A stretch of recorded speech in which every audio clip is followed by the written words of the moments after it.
Bab 395.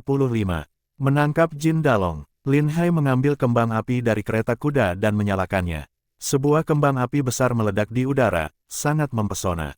Orang dari geng naga hitam juga bisa melihatnya dengan jelas. Siapa yang menyalakan kembang api pada saat seperti ini? Belum selesai bicara, sudah terdengar suara teriakan serangan dari luar. Para penjaga di luar markas belum sempat bereaksi. Mereka sudah ditembak dengan panah otomatis. Yu Huaxi menjadi yang terdepan, dengan pedang di tangan, dia menerobos masuk. Dalam sekejap, keadaan di halaman itu menjadi sangat kacau. Siapa yang berani menyerang geng naga hitam, dia pasti sudah bosan hidup. Saudara, ambil senjata dan lawan mereka. Jin Dalong yang mabuk tiba-tiba tersadar sepenuhnya, dia masuk ke dalam dan mengambil golok besar, lalu keluar untuk memimpin anak buahnya berkumpul. Ketika dia melihat Yu Huaxi memegang pedang, Jin Dalong sangat terkejut, matanya membelalak tak percaya. Bukankah kamu pengikut Tuan Muda Lin? Mengapa kamu membawa orang menyerang geng naga hitamku? Geng naga hitam kalian sudah berakhir, orang di luar semuanya sudah ditangkap. Yang tersisa hanya segelintir dari kalian, jika tidak ingin mati, segeralah menyerah. Kalau tidak, jangan salahkan pedang dan anak panah kami. Yu Huaxi memperingatkan sambil mengejek. Siapa sebenarnya kalian? Apakah semua ini hanyalah kebohongan? Hehe, sekarang kamu baru sadar. Bukankah kalian berencana untuk merampok kapal kami? Yu Huaxi berkata dengan tersenyum dingin, omong kosong. Kalian yang tidak bisa dipercaya, malah menyalahkan kami, jangan berpura-pura lagi. Beberapa orang dari geng naga telah kami tangkap, dan mereka sudah mengaku. Kami tahu persis apa yang sedang kamu rencanakan. Tampaknya satu-satunya jalan untuk melewati sungai adalah dengan menyingkirkan kalian. Jin Dalong sangat marah. Bagus, jadi kalian sudah curiga sejak awal. Tapi ini adalah wilayah geng naga hitam, aku ingin lihat seberapa hebat kalian. Saudara, bunuh mereka. Satu orang yang terbunuh akan diberi hadiah 4 liang perak. Siapapun yang bisa membunuh pemimpin mereka, akan mendapat hadiah 1000 liang perak. Dengan iming hadiah besar, orang-orang geng naga hitam menjadi gila, mereka langsung mengambil senjata dan menyerang Yu Huaxi. Lepaskan panah. Para prajurit di belakangnya segera mengambil panah otomatis dan menembakkannya. Dalam sekejap, puluhan orang geng naga hitam tewas tertembak, yang tersisa tak berani bergerak lagi. Sebanyak apapun mereka, tak akan ada yang bisa menahan serangan panah. Akhirnya, Jin Dalong merasakan ada yang tidak beres. Ini bukan kekuatan yang bisa dimiliki oleh pedagang biasa. Dengan disiplin dan keahlian seperti itu, hanya prajurit kerajaan yang bisa melakukannya. Siapa kamu sebenarnya? Kenapa bisa memiliki begitu banyak busur otomatis? Kamu tidak perlu tahu aku siapa aku. Jika masih ingin hidup, segera menyerah. Teriakan orang yang sekarat terus terdengar dari luar. Ternyata, beberapa orang dari geng naga hitam yang menyadari situasi genting mencoba melarikan diri dengan memanjat tembok. Tapi di luar, mereka sudah terkepung, siapapun yang keluar langsung ditembak mati. Setelah banyak yang mati, tak ada lagi yang berani melarikan diri. Mereka semua berkumpul di sekitar Jin Dalong. Tuan, apa yang harus kita lakukan? Di luar sudah dikepung oleh pasukan kerajaan. Jin Dalong memandang Yu Huaxi dengan sangat kesal. Ternyata kalian benar-benar adalah pasukan kerajaan. Pejabat di wilayah kami adalah teman geng naga hitam. Dia menerima begitu banyak uang dari kami. Mengapa dia mengirim pasukan untuk menghancurkan kami? Yu Huaxi hendak menjawab, tetapi terdengar suara dari luar. Lin Hai berjalan masuk. Sungguh lucu, bagaimana mungkin pejabat wilayah yang terhormat bisa menjadi teman para penjahat seperti kalian? Dia berkolusi dengan kalian hanya untuk membuat kalian lengah. Sekarang, mereka sudah memiliki semua bukti kejahatan kalian dan mengirim kami untuk menangkap kalian. Sambil berbicara, Lin Hai mengedipkan mata pada Yu Huaxi, dia langsung mengerti. Setelah mendengar perkataan Jin Dalong di pintu, Lin Hai segera memikirkan rencana untuk mengadu domba mereka. Dengan begitu, mereka bisa lebih mudah dalam proses interogasi nanti. Tuan Lin, kita tidak punya dendam apapun, mengapa harus saling menyerang? Jin Dalong tidak ingin bertarung lagi. Sudah banyak anak buahnya yang mati, dan mereka tidak siap. Sedangkan lawan memiliki panah otomatis dan entah berapa banyak jumlah mereka. Jika mereka bertarung, dia pasti akan kalah. Jika dia bisa melarikan diri kali ini, dia bisa kembali dan membalas dendam pada Lin Hai nanti. Hahaha, ini adalah perintah dari pejabat wilayah, tidak ada hubungannya denganku. Jika ingin bicara, simpan saja untuk pejabat wilayah nanti. Kalian hanya punya dua pilihan, segera menyerah atau mati. Pilihlah dengan bijak, aku tidak punya banyak kesabaran. Lin Hai tertawa. Zhao Weimu, dasar pengkhianat tua. Bahkan jika aku mati, aku tidak akan membiarkan kamu lolos. Aku akan mengungkap semua yang telah kamu lakukan. Jin Dalong berteriak, dia mengangkat goloknya dan menyerang. Dia tidak rela kalah dan berusaha mencari cara untuk melarikan diri. Melihat pemimpinnya menyerang, anggota geng naga hitam juga ikut menyerang, membuat situasi kembali kacau. Tangkap Jin Dalong, bunuh yang lainnya. Lin Hai memerintahkan Yu Huasi. Mereka mulai menembakkan panah, membunuh semua anak buah geng naga hitam di tempat. Yu Huasi mengangkat pedangnya dan melawan Jin Dalong. Meskipun Jin Dalong menyerang dengan golok besar, kemampuannya jauh di bawah Yu Huasi. Dalam beberapa jurus, Yu Huasi berhasil memutuskan otot tangannya dan menendangnya hingga terjatuh ke tanah. Pemimpin kalian sudah ditangkap, jika tidak ingin mati, segera menyerah. Lin Hai berteriak keras kepada yang lain, anak buah geng naga hitam tahu bahwa mereka sudah kalah dan tidak punya jalan lain. Mereka semua meletakkan senjata dan berjongkok dengan tangan di atas kepala. Dengan cepat, semua anggota geng naga hitam dikendalikan. Segera lakukan interogasi. Pastikan apakah masih ada anggota geng naga hitam yang lolos, dan cari tahu di mana mereka berada. Pastikan untuk menutup berita ini, dan tunggu geng naga air mengirim orang untuk menghadang kapal kita. Lin Hai memberikan perintah cepat, lalu mendekati Jin Dalong yang sudah diikat erat. Lin Hai sangat berhati-hati, dia tidak memberi Jin Dalong kesempatan untuk melawan. Tunggu saja, memperlakukan aku seperti ini, kamu juga tidak akan bertahan lama. Oh. Jadi kamu masih berharap kakakmu, Jin Dajiao, akan membalaskan dendammu? Tanya Lin Hai. Kamu tahu tentang kakakku? Tentu saja, jika kami ingin menindak geng naga hitam, bagaimana mungkin kami tidak menyelidiki semuanya?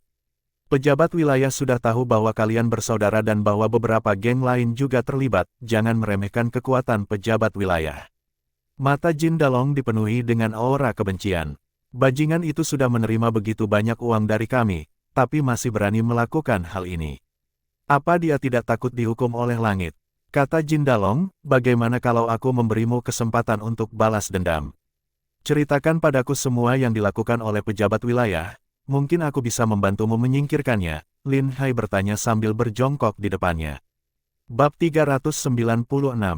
Harga kehidupan. Jin Dalong tiba tersadar dan tidak membiarkan amarah menguasai dirinya. Tidak benar. Kalian pasti bukan orang yang dikirim oleh pejabat wilayah. Pasukan dari kantor pemerintah tidak akan sekuat ini, apalagi aku punya mata di kantor pemerintah. Jika ada hal yang membahayakan kami, pasti sudah ada orang yang memberitahu lebih dulu. Tidak mungkin tak ada kabar sama sekali. Lin Hai menghela napas, tampaknya ia meremehkan pemimpin geng naga hitam ini. Dia berhasil membangun kekuatan besar seperti ini. Tidak mungkin bisa dikelabui dengan beberapa kata saja. Haha, otakmu cukup cerdas. Namun, kamu tidak tahu bahwa pemerintahan sekarang sudah berbeda. Saat ini, Ibu Suri sudah mengendalikan kekuasaan sepenuhnya dan sedang menyelidiki pejabat-pejabat bawahan. Pejabat wilayah sudah merasa terancam, itulah sebabnya ia nekat untuk memusnahkan kalian. Dengan menghancurkan para perampok, maka ia akan mendapatkan pujian dan bisa naik pangkat.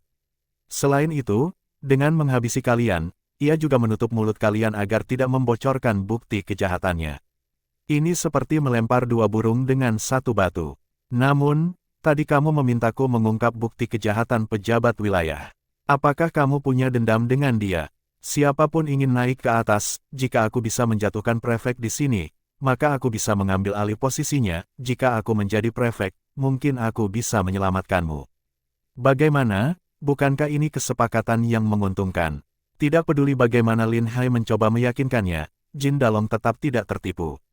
Baiklah, jika kamu tidak mau bekerja sama, maka aku hanya bisa melaksanakan perintah prefek untuk membunuhmu.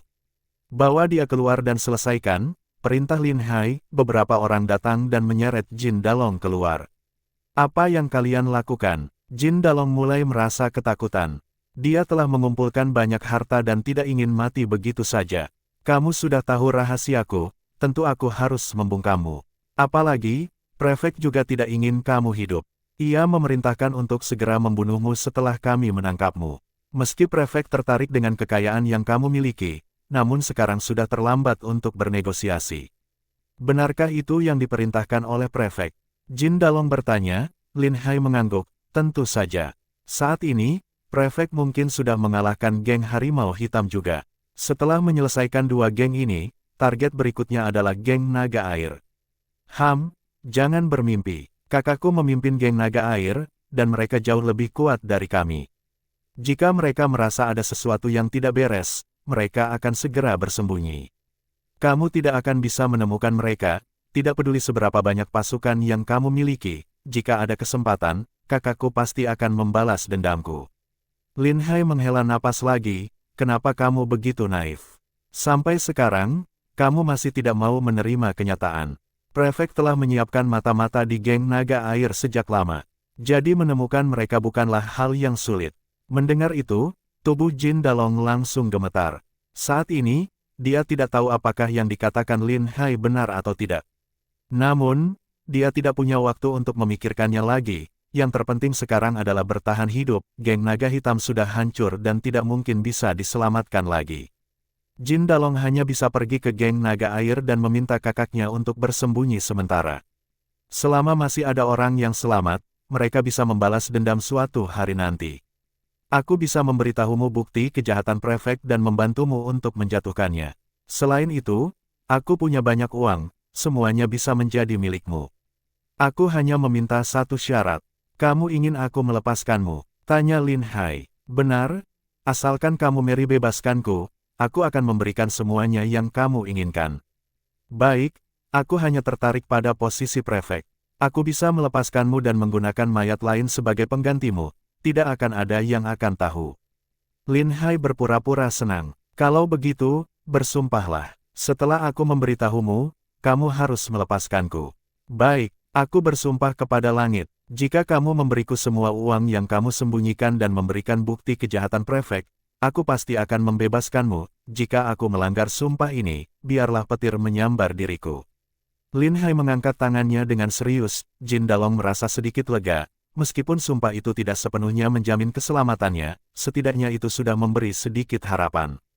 Setiap kali aku mengirimkan perak kepada prefek, aku mencatat semuanya dalam sebuah buku. Buku itu disimpan di ruang rahasia. Selain itu, aku telah mengumpulkan 60 hingga 70 ribu tak perak selama bertahun-tahun.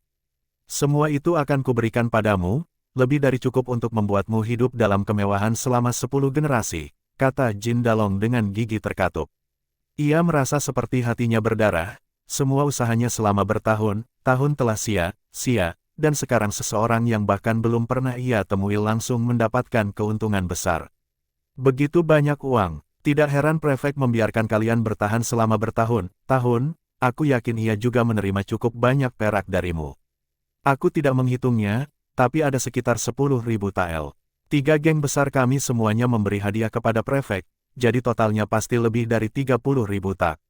Baiklah, bawa kami ke tempat peraknya. Jika semua yang kamu katakan benar, aku akan segera melepaskanmu. Tapi kau juga harus berjanji untuk tidak akan pernah kembali ke Jinzhou lagi. Jika aku tahu kamu kembali, aku akan segera menangkapmu. Lin Hai mengancam. Ini semua bagian dari rencananya agar Jin Dalong percaya bahwa dia benar-benar menginginkan posisi prefek. Tenang saja, aku tidak akan kembali ke sini lagi. Mereka tiba di rumah Jin Dalong, di mana ada ruang rahasia yang dibangun di bawah tempat tidurnya. Ruangan itu penuh dengan emas dan perak, serta tumpukan koin yang tak terhitung jumlahnya. Sesuai arahan Jin Dalong, mereka menemukan buku catatan pengiriman uang tersebut. Tidak hanya mencatat pemberian uang kepada prefek, hampir semua pejabat di kantor prefek pernah menerima suap dari mereka. Aku sudah memberikan semua yang kalian minta. Sekarang, bisakah kalian membiarkanku pergi? Jin Dalong menjadi sangat gugup. Takut Lin Hai akan mengingkari janji dan membunuhnya setelah mendapatkan semuanya. Tentu saja, aku selalu menepati janji. Ergo, bawa dia pergi dan lepaskan dia. Lin Hai memberi isyarat kepada Liu Ergo secara diam-diam sambil menunjuk ke kaki Jin Dalong. Liu Ergo mengerti. ia mengangkat Jin Dalong dan membawanya keluar. Ketika sedang berjalan, Liu tiba tersandung dan menjatuhkan Jin Dalong dengan keras, lalu menginjak kakinya dengan kuat, terdengar suara krek saat tulang kaki Jin Dalong patah. Dia menjerit kesakitan, keringat dingin membasahi dahinya. Jika dia tidak terikat, mungkin dia sudah mengguling-gulingkan dirinya di tanah karena kesakitan. Maaf, aku tidak sengaja.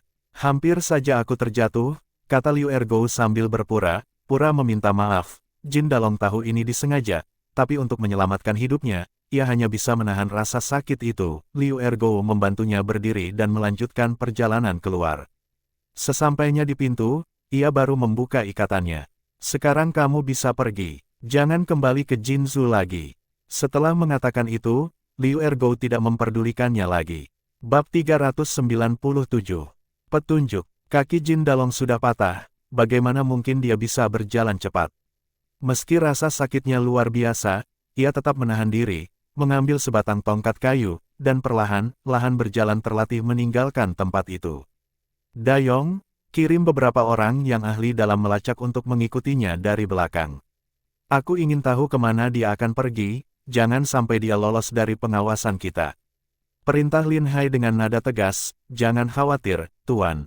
Orang, kita sangat ahli dalam pelacakan, apalagi sekarang kakinya sudah patah satu, tidak mungkin dia bisa kabur, kata Wang Dayong dengan percaya diri, meyakinkan Lin Hai. Wang Dayong segera mengirim beberapa pemburu yang terlatih untuk mengikuti Jin Dalong. Mereka ingin memastikan apakah dia akan mencari perlindungan ke geng naga air, geng yang diketahui sudah menjadi sekutu Jin Dalong selama ini. Kita sudah memiliki cukup bukti untuk menangkap prefek. Haruskah kita bergerak sekarang untuk menangkapnya? Tanya Yu Huasi dengan nada waspada. Jangan terburu-buru, jawab Lin Hai. Sekarang yang terpenting adalah kita harus menyembunyikan informasi ini dari publik sebisa mungkin. Kita harus menunggu sampai kita bisa menemukan lokasi persembunyian geng naga air. Saat itu, kita baru bisa bergerak dan menangkap mereka semua sekaligus. Bagaimana dengan orang dari geng naga air yang sudah kita tangkap? Apakah mereka sudah mengakui di mana tempat persembunyian mereka? Yu Huasi menggelengkan kepalanya dengan raut wajah cemas.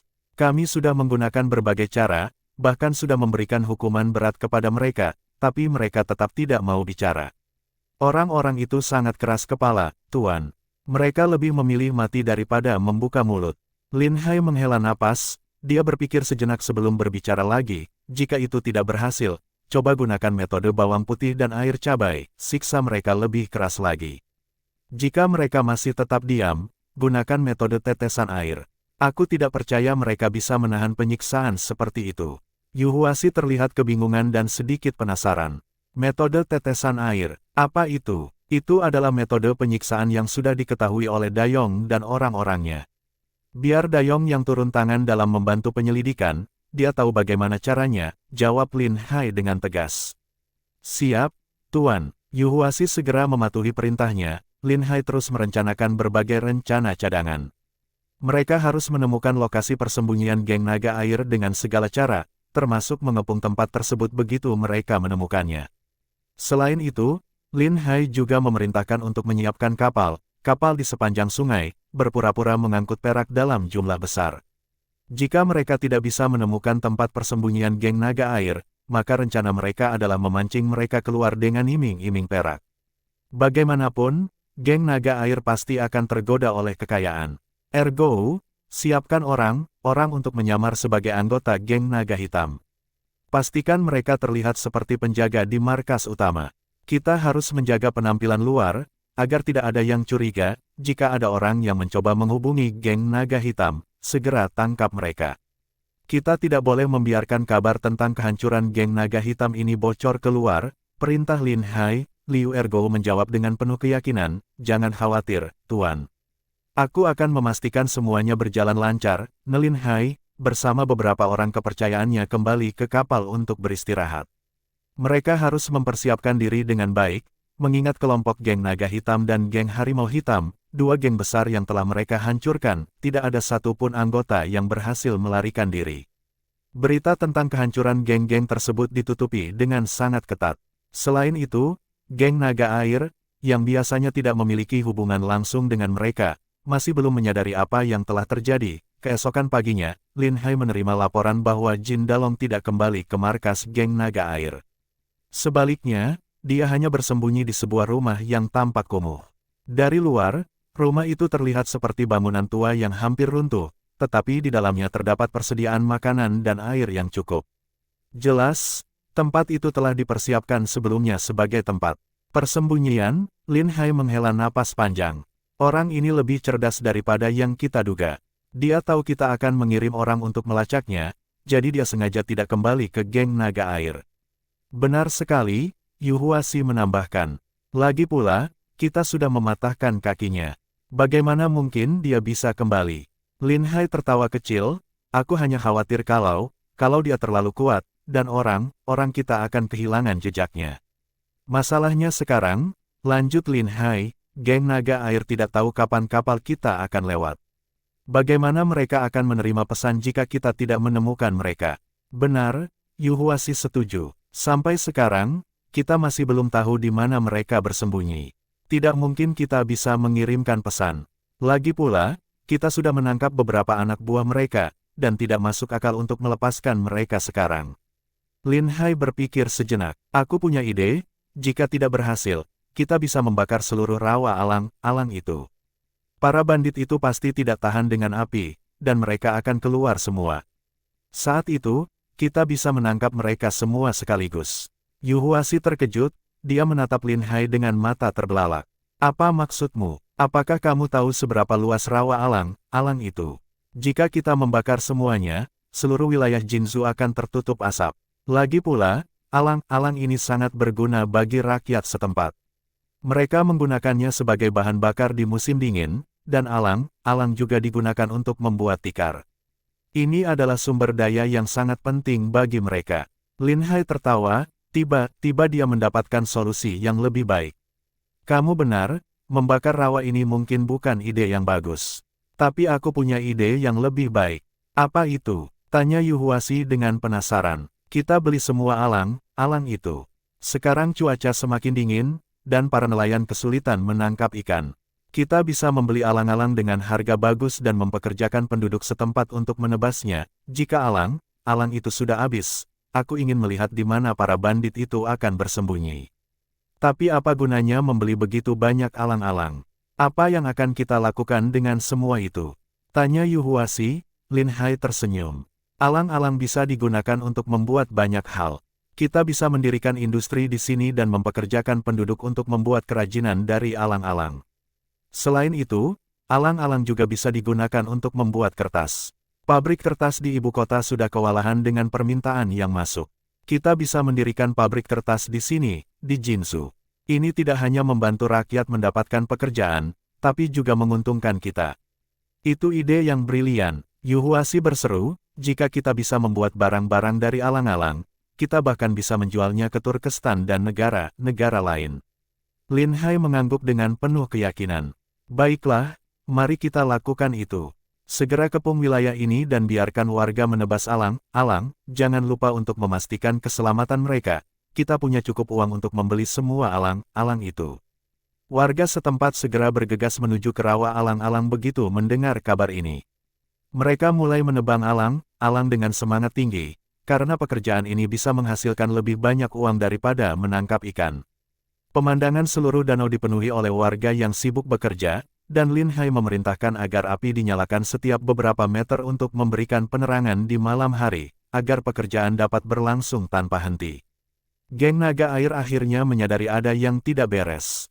Mereka segera mengirim orang untuk menghentikan warga yang menebang alang-alang. Namun, mereka tidak tahu bahwa ada prajurit yang menyamar di antara warga dan siap melindungi mereka. Begitu anggota geng naga air muncul, prajurit langsung menangkap mereka tanpa ada perlawanan berarti. Anggota geng naga air bahkan tidak sempat melawan. Sial, siapa kalian? Berani-beraninya melawan kami. Geng naga air, apakah kalian sudah bosan hidup?